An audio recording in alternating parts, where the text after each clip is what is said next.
Minister Motegi's regular press conference will begin. Minister, the floor is yours.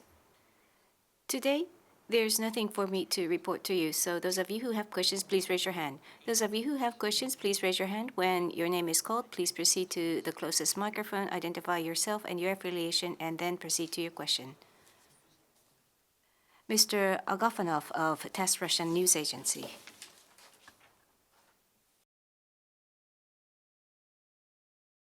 Agafonov of TASS Russian News Agency. Thank you. I have a question on Japan-Russia relations. According to some press reports, the Japanese government is coordinating to send an economic delegation to Russia in May.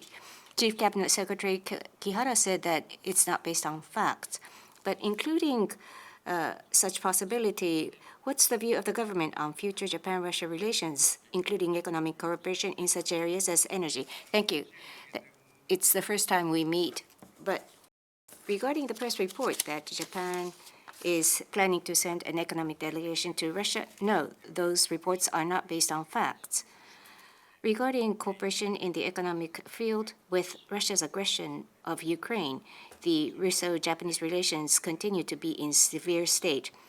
What we're seeking is early and full ceasefire and just and lasting peace, and we truly hope that Russia takes positive action towards those ends. At any rate, we will continue to respond appropriately in light of the overall foreign policy of Japan and take measures that contribute to our national interest.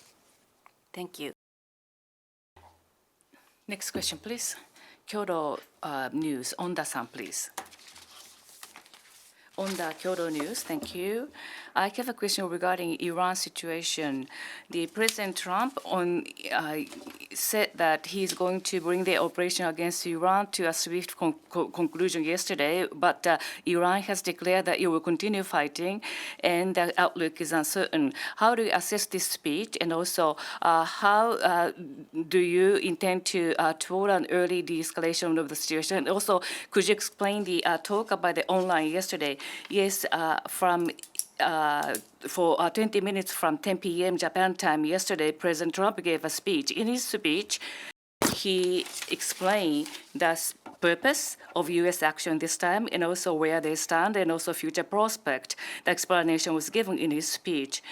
For Japan, we consider it is important to resolve the issues through dialogue. And therefore, we hope that consultation with Iran that he referred to in his speech to move in a good direction. And this week, mediators, 4 countries, Turkey and Saudi Arabia foreign ministers, I had a telephone talks with these mediators, and we had an exchange of views.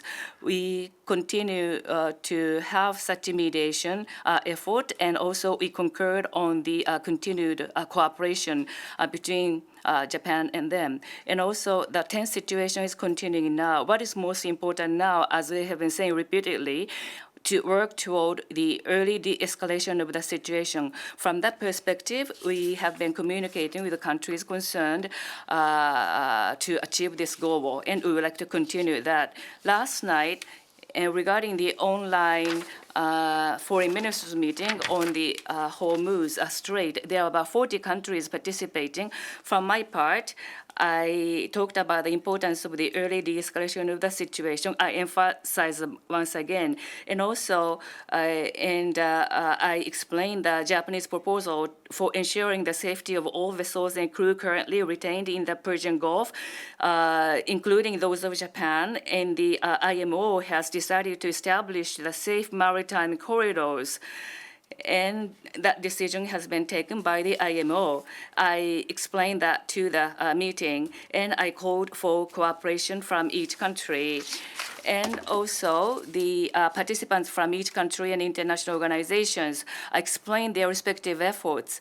Of course, IMO was included in there, and we concur that we would continue to work closely together going forward. Next question, Miyaki-san.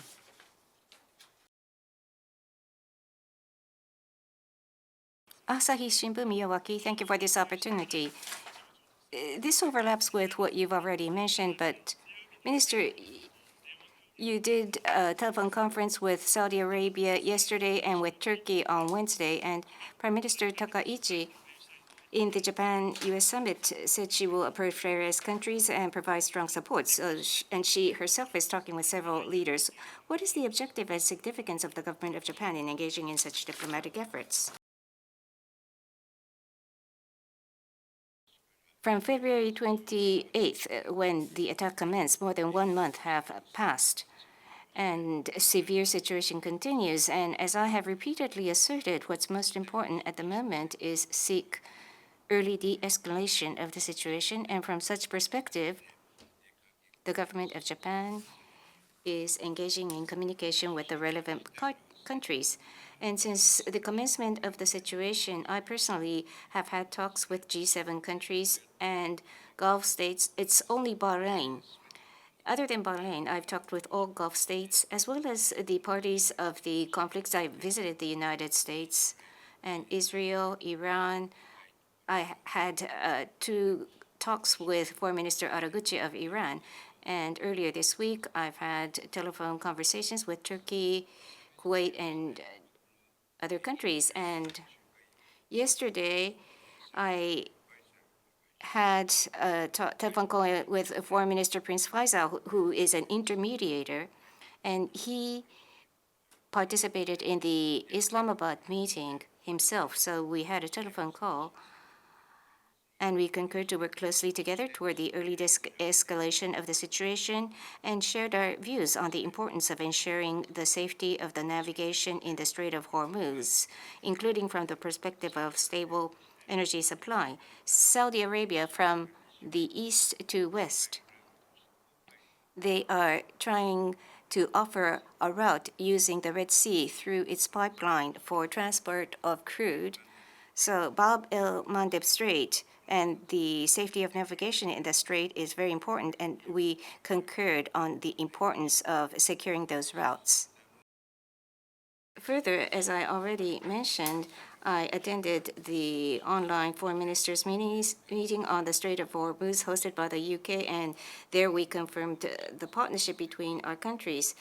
The government of Japan will continue to keep in close contact with the international community, including governments and international organizations, and make whatever diplomatic efforts necessary. With the United States, Japan has an alliance, and Israel, Iran.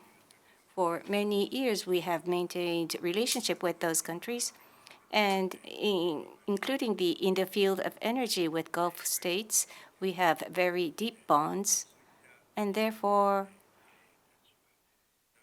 keeping in mind such position of Japan, we will continue to engage in candid exchange of views because we have many communication channels. So taking advantage of those communication channels, we will contribute to early de-escalation, and we will do whatever we can to contribute towards early de-escalation. And from such perspective, we are engaged in diplomatic efforts.